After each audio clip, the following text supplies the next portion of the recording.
This is a sine wave if we restrict it between 0 degrees and 360 degrees, which is mostly what we'll be working with. And this is an inverse sine wave. Immediately, we can see a problem. If we want to get the value of inverse sine at, say, 0.5, there are two values that it could be. Well, one easy way to fix this is to restrict the range of our inverse sine function to between 0 degrees and 90 degrees. This gives us an acute angle, and we already know how to find other angles with the same related acute angle. But there's just one problem.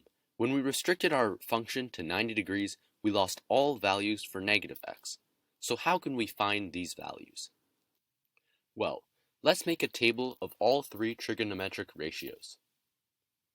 And let's record what our calculator tells us for, say, 35 degrees. Now, let's record the values for the angle in quadrant 2 that has the same related acute angle of 35, which is 145.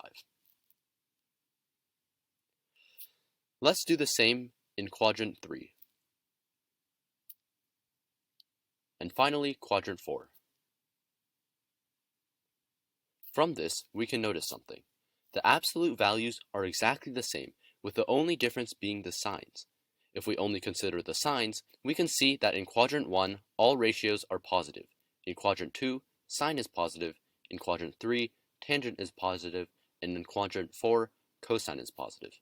This forms a nice acronym that we can use, which is CAST.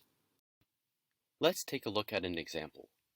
If cosine of theta is equal to negative 1 over 2, and theta is between 0 degrees and 360 degrees, find all values of theta. We can start by finding the related acute angle. Since acute angles are always in quadrant 1, and the cosine of anything in quadrant 1 is positive, which we know from the CAST rule, then cosine of the RAA is equal to 1 over 2. If we put this into a calculator, we get 60 degrees.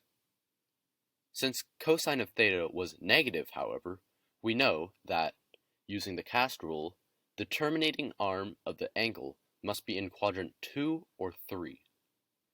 The angles with an RAA of 60 degrees in these quadrants are 120 degrees and 240 degrees, which means that theta is 120 degrees or 240 degrees.